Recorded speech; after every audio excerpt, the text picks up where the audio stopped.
সম্পত্তি কেউ দখলের চেষ্টা করলে জরুরি ভিত্তিতে যে আইনি পদক্ষেপ নেবেন। বাংলাদেশে জমি দখল এখন আর কেবল দেওয়ানি আদালতের দীর্ঘসূত্রতা নির্ভর একটি বিষয় নয়। 2023 সালের ভূমি অপরাধ প্রতিরোধ ও প্রতিকার আইন কার্যকর হওয়ার পর পরিস্থিতি পাল্টেছে।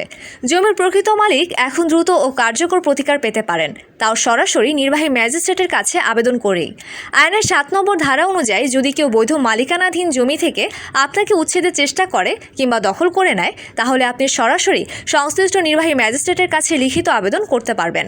আবেদন করার নিয়ম: নির্ধারিত ফর্মে ভূমি অপরাধ প্রতিরোধ ও প্রতিকার বিধিমালা 2024 অনুযায়ী আবেদন করতে হবে।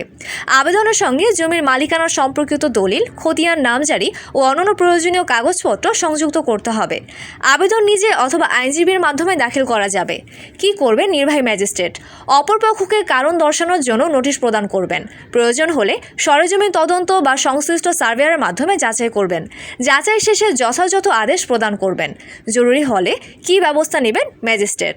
মোবাইল কোর্ট পরিচালনা করে দখলদার উচ্ছেদ করে প্রকৃত মালিককে জমির দখল ফিরিয়ে দিতে পারেন।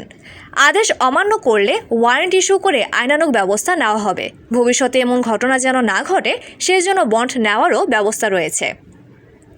কতদিনে নিষ্পত্তি? এই ধরনের অভিযোগ 45 দিনের মধ্যে নিষ্পত্তির কথা বলা হয়েছে আইনে।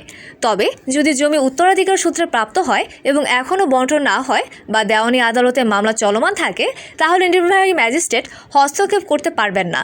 সেক্ষেত্রে আপনি দেওয়ানি আদালতে বিচারকের দৃষ্টি আকর্ষণ করে মোবাইল কোর্টের আবেদন করতে পারেন। এই আইন কেন এত বেশি গুরুত্বপূর্ণ?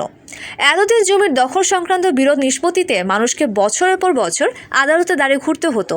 এখন এই নতুন আইন বাস্তবায়নের ফলে সাধারণ মানুষ দ্রুত ন্যায্যতা পাচ্ছে এবং ভূমিদস্যুদের বিরুদ্ধে কার্যকর ব্যবস্থা নেওয়া সম্ভব হচ্ছে। বিশেষ পরামর্শ: জমি সংক্রান্ত সকল দলিল দস্তাবেজ প্রস্তুত রাখুন। সমস্যা শুরুতেই নির্বাহী ম্যাজিস্ট্রেট বা আইনজীবীর সঙ্গে যোগাযোগ করুন। ধন্যবাদ।